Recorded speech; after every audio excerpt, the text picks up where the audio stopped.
Tema de hoje: o vazio que nenhum relacionamento consegue preencher. Você já conheceu alguém que parece estar sempre procurando? Alguém que vai de relacionamento em relacionamento, acreditando que finalmente encontrou a pessoa, até que algo inexplicável acontece e o ciclo recomeça. Hoje vamos falar sobre Ricardo, um homem de 35 anos que viveu essa busca incansável, e sobre uma descoberta transformadora que Carl Jung nos ensina sobre o vazio que carregamos dentro de nós. Aos 35 anos, Ricardo achava que já havia experimentado de tudo no amor. 3 casamentos, inúmeros relacionamentos, e sempre a mesma sensação. Começava com a euforia do encontro perfeito, mas inevitavelmente terminava com uma melancolia profunda, uma sensação de que algo fundamental estava faltando. Deve ser a pessoa errada, pensava ele, e recomeçava a busca. Mas e se eu te dissesse que o que Ricardo buscava não estava em nenhuma outra pessoa? E se o vazio que ele sentia não era algo que pudesse ser preenchido por amor romântico, mas sim por um encontro muito mais íntimo, consigo mesmo? Na psicologia de Carl Jung, há um conceito fascinante que explica essa busca desesperada. Jung percebeu que muitas vezes projetamos no outro uma parte nossa que ainda não conhecemos, uma dimensão da nossa psique que permanece no escuro.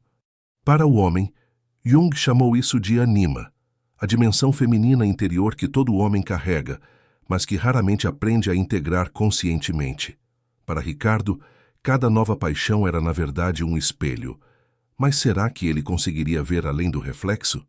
A história de Ricardo começou muito antes do primeiro casamento. Criado por uma mãe extremamente dedicada e um pai ausente emocionalmente, Ricardo aprendeu desde cedo que as mulheres eram fonte de cuidado e carinho, mas também de dependência.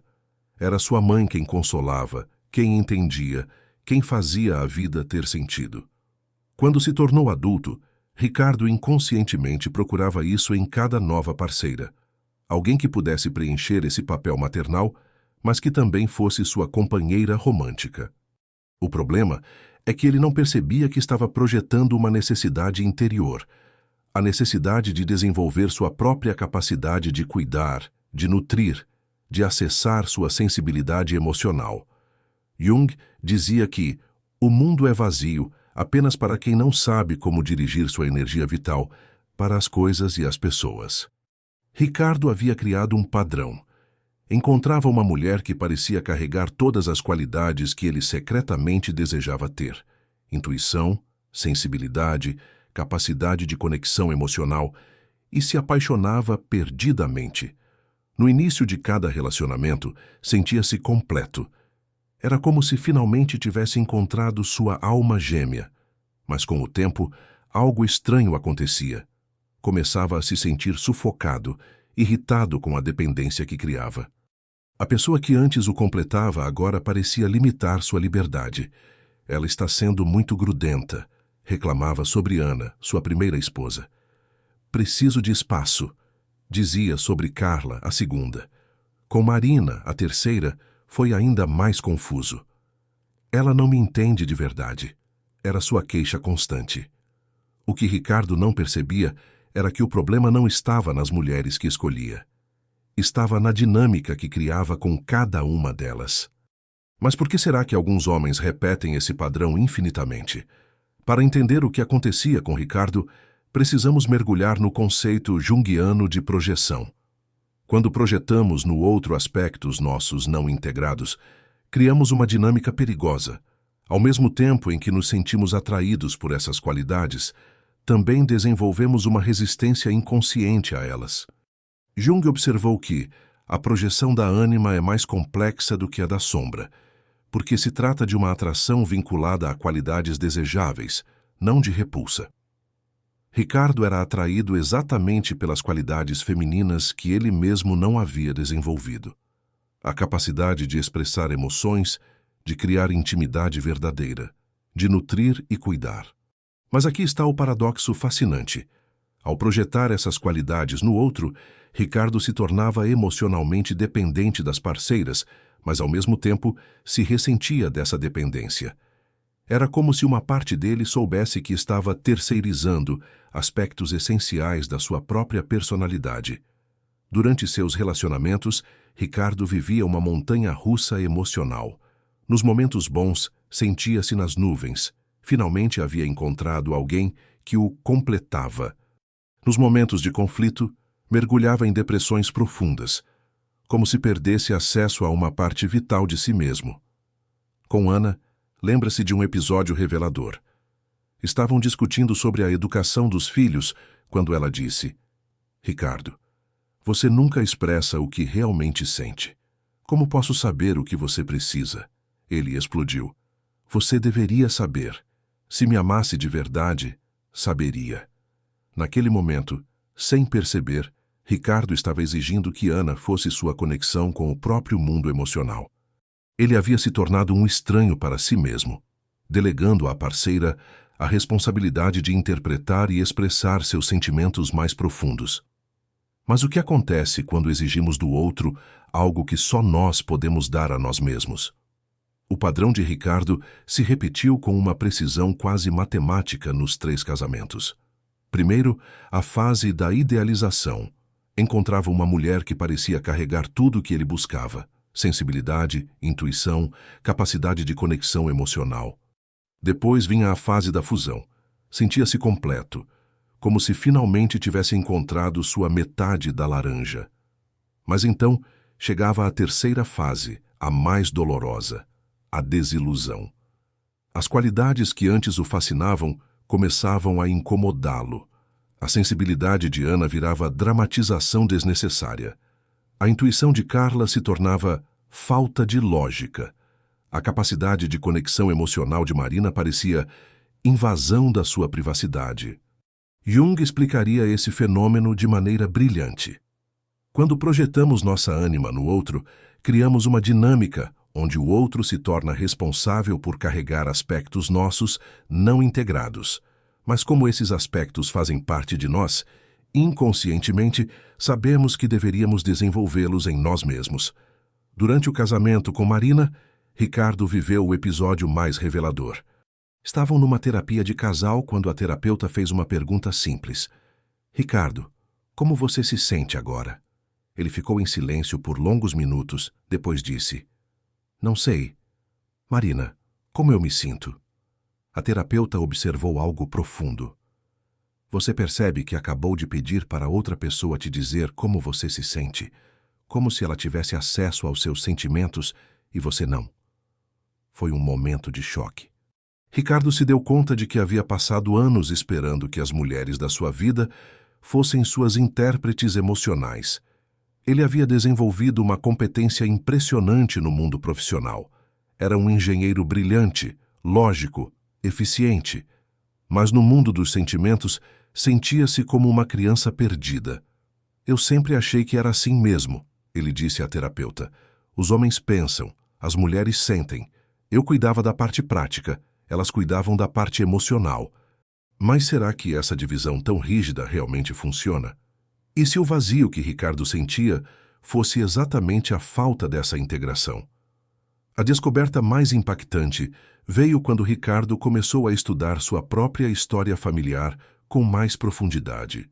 Lembrou-se de como, quando criança, chorava com frequência. Era uma criança sensível, que se emocionava com música, com histórias, que cuidava dos animais feridos que encontrava na rua. Mas seu pai, um homem da velha escola, sempre dizia: Homem não chora, Ricardo. Homem resolve. Aos poucos, Ricardo foi aprendendo a suprimir essa parte sensível de si mesmo. Tornou-se competente, racional, prático, mas a que custo? Jung nos ensina que aquilo que reprimimos não desaparece. Vai para o inconsciente e volta a nós através de projeções. Ricardo havia projetado sua sensibilidade reprimida nas mulheres que escolhia. Por isso se sentia tão atraído por elas, mas também por isso se sentia tão ameaçado.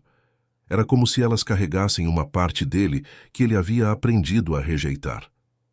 Durante a terapia, Ricardo fez um exercício revelador. A terapeuta pediu para ele listar as qualidades que mais admirava nas ex-esposas. Ana era muito intuitiva, ele disse.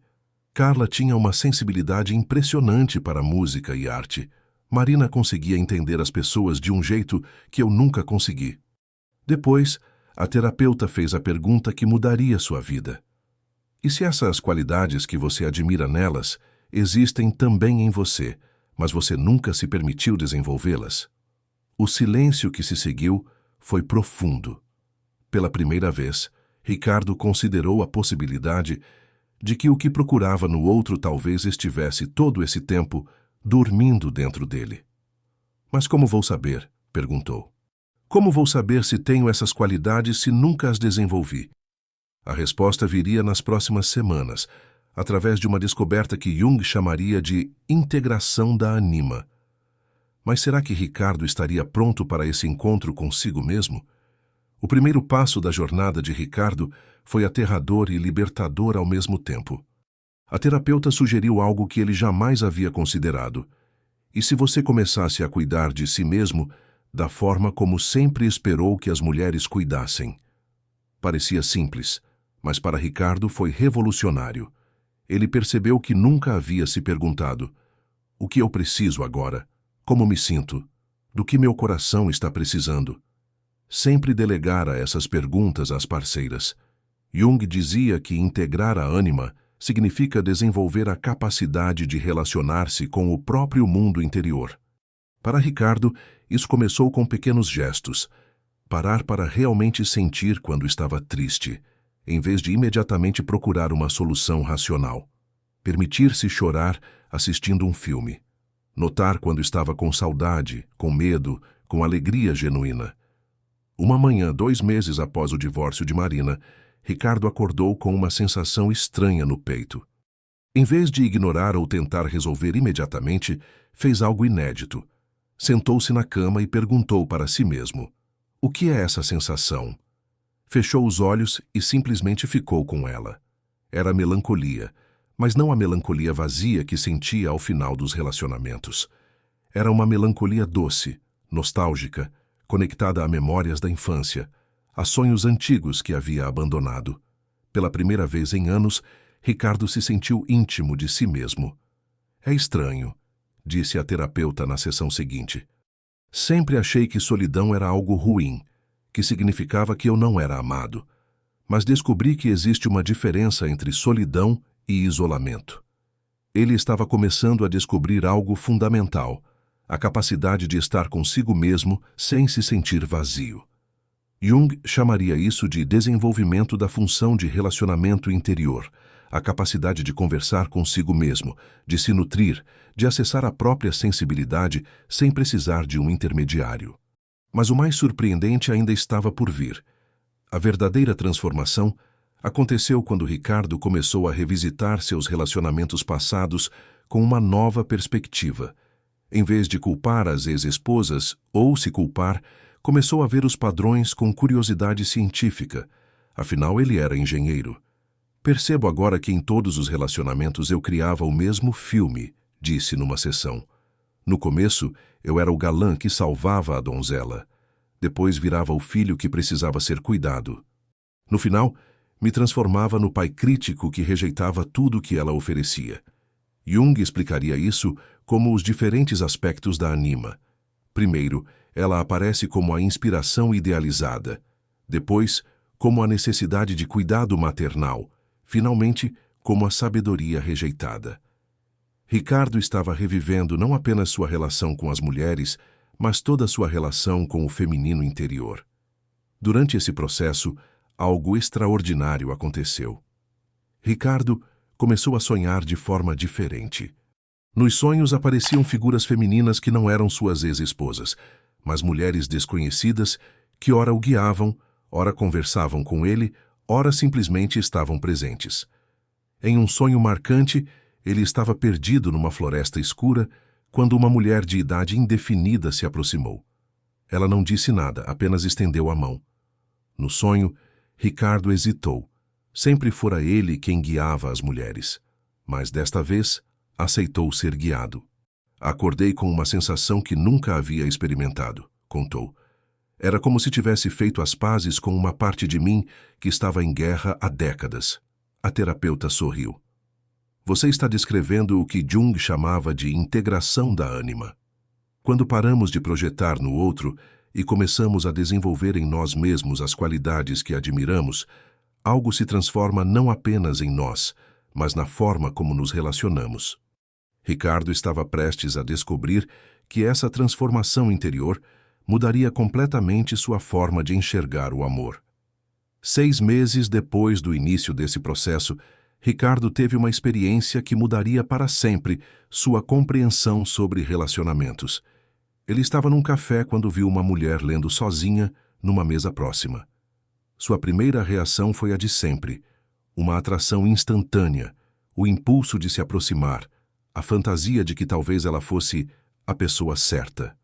Mas dessa vez, algo diferente aconteceu. Em vez de agir no impulso, Ricardo parou e se observou. O que estou sentindo agora? Perguntou-se. O que estou projetando nela? Foi uma revelação. Percebeu que estava projetando na mulher desconhecida todas as qualidades que havia desenvolvido em si mesmo nos últimos meses. A capacidade de estar sozinho sem se sentir solitário, a sensibilidade para apreciar pequenos momentos, a paz interior que vinha do autoconhecimento. Ela parece tão centrada, tão em paz consigo mesma, pensou.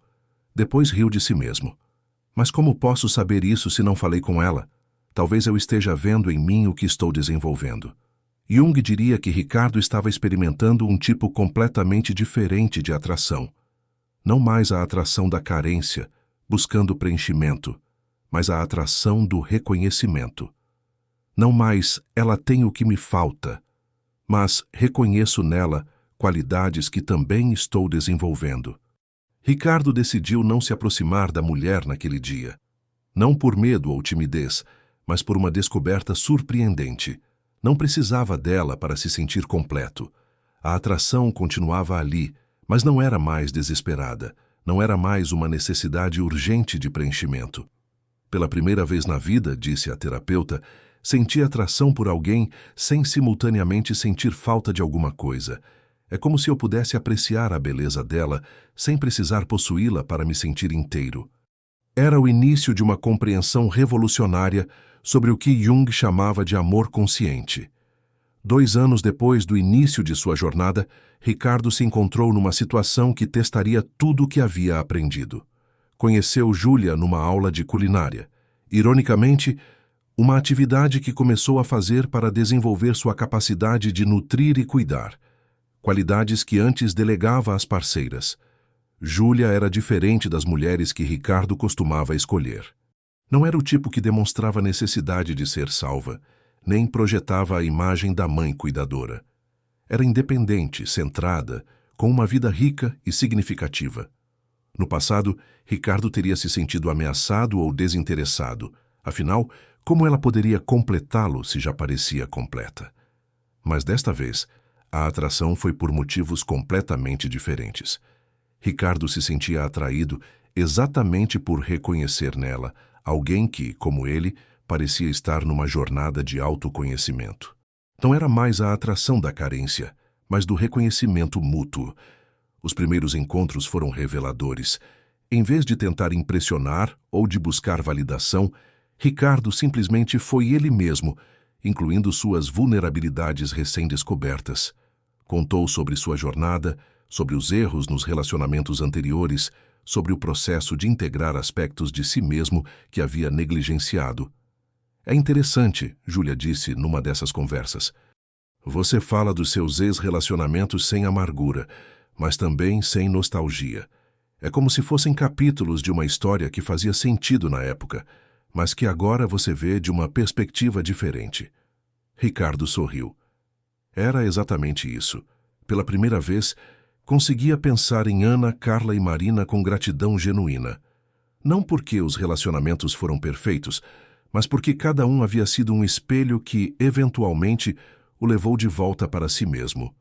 Talvez, disse a Júlia, eu esteja finalmente pronto para um tipo de relacionamento que nunca experimentei, onde 2 pessoas inteiras escolhem estar juntas, não porque precisam uma da outra para se sentir completas, mas porque querem compartilhar a plenitude que já desenvolveram individualmente.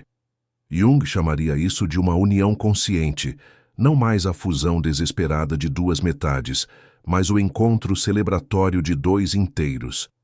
Um ano depois de conhecer Júlia, Ricardo fez uma reflexão que resume toda a sua jornada. Estavam juntos há alguns meses, construindo algo que ele nunca havia experimentado.